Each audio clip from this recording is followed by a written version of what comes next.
હે હા રોકાયેલ મૂડી ધંધાની મિલકતો ધંધાના દેવા અને પછી વર્તનનો દર એટલે તમારે રોકાયેલ મૂડીમાં સૂત્ર મૂકી દેવાનું કુલ મિલકત માઈનસ કુલ દેવા રેડી એટલે રોકાયેલ મૂડી મળી જાય કેટલી કુલ મિલકતો છે 6 લાખ કુલ દેવા કેટલા છે 1,70,000 રેડી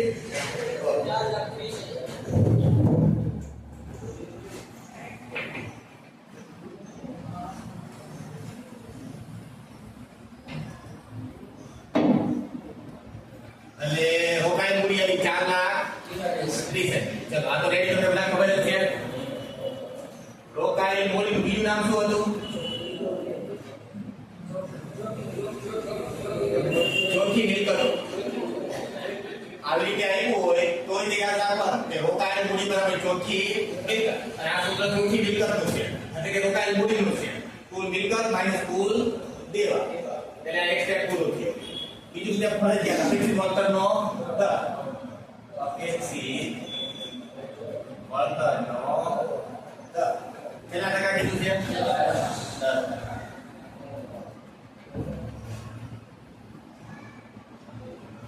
હવે તમને કીધું છે ભારિત સરેરાશ નફાને મૂડીકૃત કરો એટલે ભારિત સરેરાશ નફો શોધવો પડે એટલે હવે બીજું સ્ટેપ લેવાનું બીજું ભારિત સરેરાશ નફો કેટલા નફા છે જોઈ લઈએ પેલા 5 એટલે આના તો બહુ વધી જાય તો આપણે કોષ્ટક બનાવી નાખીએ એટલે આપણે કોષ્ટક બનાવી નાખીએ છીએ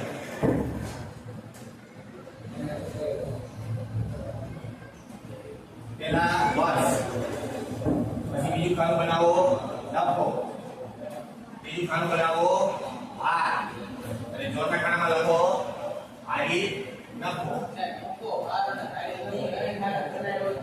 વર્ષ બનાવો તો હાલે વાંધો નથી હા તમારો બનાવો તમારો હું બનાવીશ કયું વર્ષ છે પેલું 12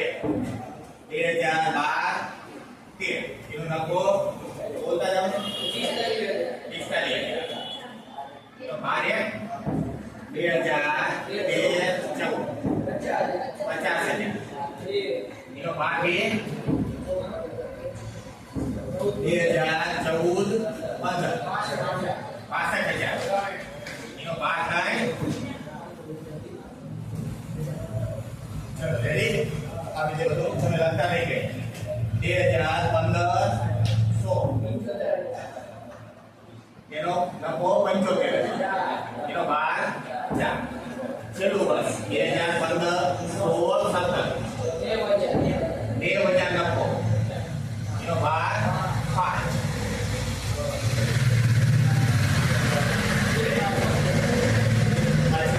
આ કુલ ભાર કેટલો થાય 15 કેવી રીતે સરવાળો કર્યો સરવાળો વગર થઈ જાય કેવી રીતે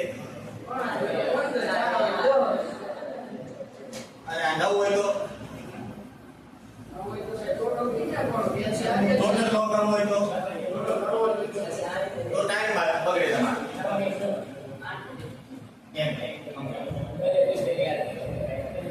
1 2 3 4 5 6 અને 7 મારી લો કે 7 વાર આવ્યા આનો સરવાળો કેટલો થાય કરવો છે તો તમારે એને 8 વડે મૂકી દેવા પછી તો આનો લેવાનો 7 અડધું 56 નું અડધું આ સરવાળો 28 થાય જો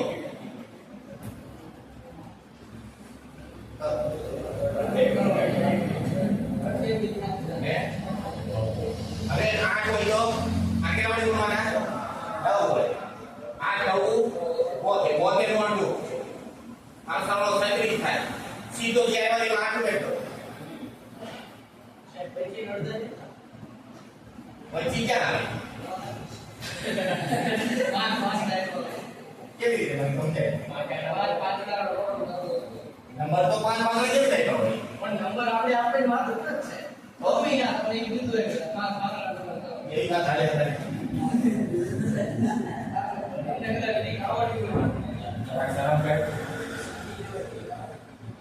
વિડિયો બગાડ્યો આપણો. ચલો રેડી. તો આનો શોર્ટકટ છે. તમારે કેલ્ક્યુલેટર લેવું તો મને કઈ વાંધો નથી, પણ આ બહુ સહેલું છે. 5 6 ત્યાર પછી આ 30 નું અડધું 15 લાખ સરવાળો 15 જ થાય. 1000 4 હોત તો 4 પંચું 20, 20 નું અડધું 10, 3 હોય તો 3 ચોક 12, 12 નું અડધું 6, સરવાળો 6 થાય. એવી રેડી. 45 એકા 45 50 1 લાખ કેટલા થયા 1,95,000 અને 75 50 3 લાખ 3 લાખ નંબર 4 લાખ 50 10 લાખ આ પેલા ગણી પછી આગળ આપણે કરીશું. મારે પૂછવું પડશે ને.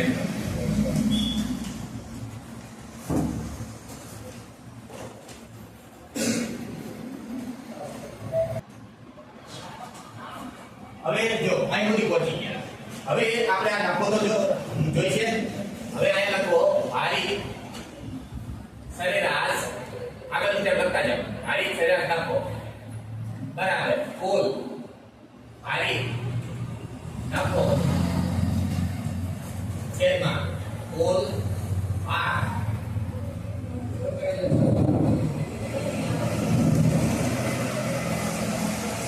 બરાબર. કુલ ભારી નફો કેટલો આવ્યો છે 10,90,000. એને ભાઈ ગયા 12 કેટલા ભાગ ગયા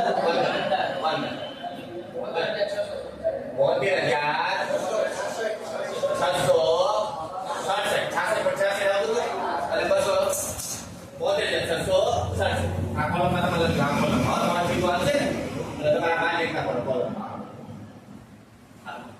કેટલા સ્ટેપ પૂરા થયા? 6 પૂરા થયા. પછી તમે નંબર આપજો 4.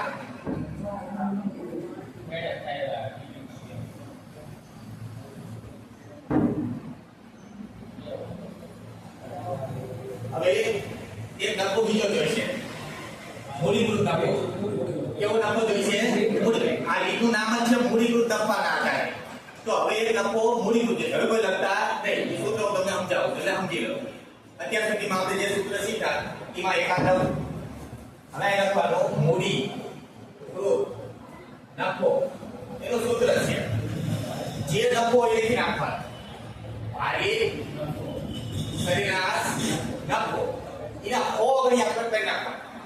એના કેટલા ગણા 100 ફરજિયાત બધા ગુણ્યા 100 છેદમાં અપેક્ષિત વળતરનો દર. એટલે ભારી સરેરાશ નફો કેટલો 72,767. એના કેટલા ગણા 100 છેદમાં અપેક્ષિત વળતરનો દર 10%.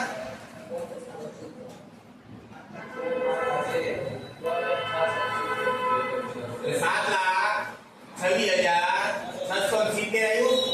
આ કેવો નફો આવ્યો? મૂડીકૃત.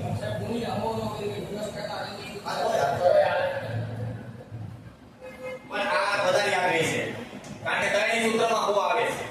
એટલે આના 10 ગણા કરી નાખવાના. કેટલા હોય ભાઈ નાખવાના? આપી છે વળતરના દર હોય.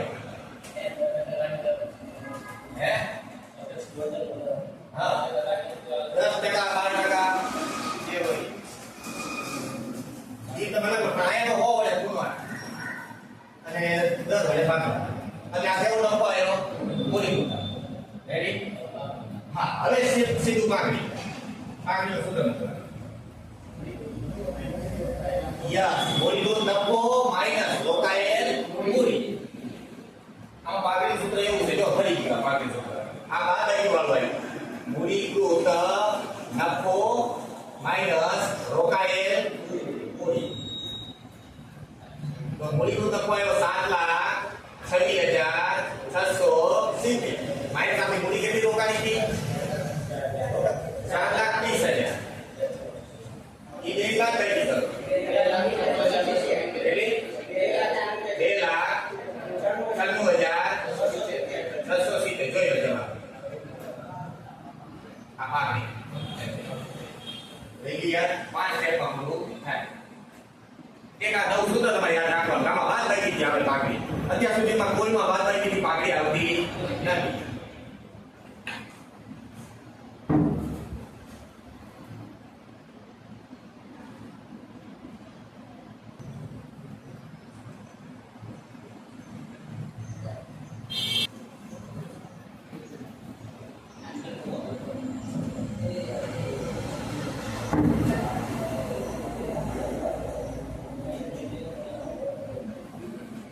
સૌથી પહેલું લખવાનું રોકાયેલ મૂડી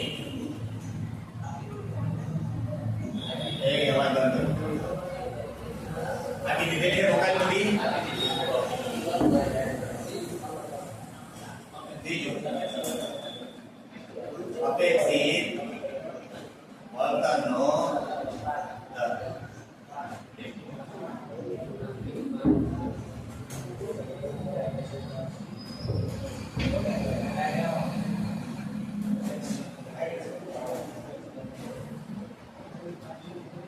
રોકાયેલ મૂડી 9 લાખ અપેક્ષિત વળતરનો દર 12%.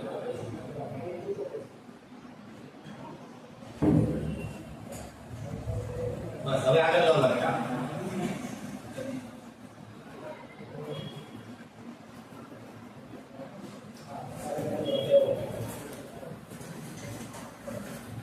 ઠીક છે હવે હા હવે તમારે કઈ પદ્ધતિએ દાખલો ગણવાનો છે અધિક નફાને મૂડી તો એનો મતલબ અધિક નફો જોઈશે તો અધિક નફાનું સૂત્ર તમને આવડવું જોઈએ અધિક નફો બરાબર સરેરાશ નફો માઈનસ અપેક્ષિત નફો અને હવે બે નફા થઈ ગયેલા પછી અધિક નફો આવે ને અધિક નફો લાવવા માટે પહેલા બે નફા જોઈએ સરેરાશ નફો અપેક્ષિત નફો અને બે બાદ કરી એટલે અધિક નફો એટલે તને ક્યાં ખબર પડી ગઈ બસ આવી રીતે વિચારવાનું તો બીજું તે આવશે કયો નફો સરેરાશ નફો કે આપણે ગોતવાનું આમ આપ્યા હોય ને જે નફા એના પર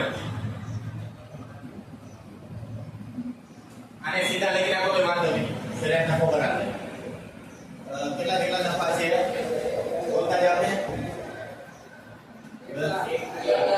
1 લાખ વત્તા 1,40,000 1,20,000 1,50,000 1,80,000 અને એના છેદમાં 1 2 3 4 ને 5 કેટલા 7 હા એના છેદમાં 5 આ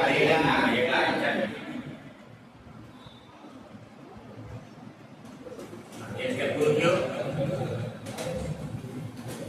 अबे करो नफो आवશે અપેક્ષિત હવે એ મૂકી એનું સૂત્ર અપેક્ષિત નફો બરાબર રોકાયેલ મૂડી મૂડીયા અપેક્ષિત વળતરનો દર બરાબર રોકાયેલ મૂડી 9 લાખ અપેક્ષિત વળતરનો દર 12% બરાબર કેટલા ઓફિસ મળતર અપેક્ષિત નફો 1,08,000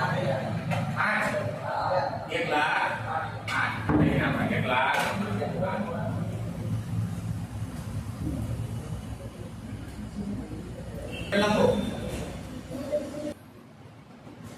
અધિક નફો સૂત્ર તમને ખબર પડી જાય સરેરાશ માઈનસ અપેક્ષિત સરેરાશ નફો માઈનસ અપેક્ષિત નફો સરેરાશ નફો માઈનસ અપેક્ષિત નફો સરેરાશ નફો આવ્યો 1,40,000 માઈનસ અપેક્ષિત નફો આવ્યો 1,08,000 એટલે અધિક નફો આવ્યો 32 તો આ પેઢી રહી 32,000 અધિક નફો કરે છે રેડી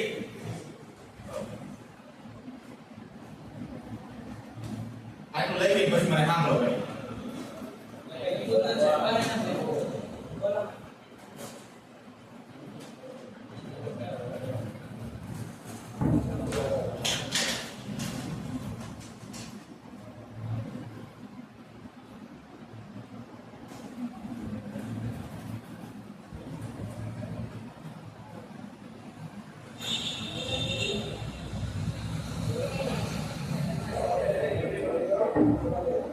હાલ રેડી આ બે લખ્યા છે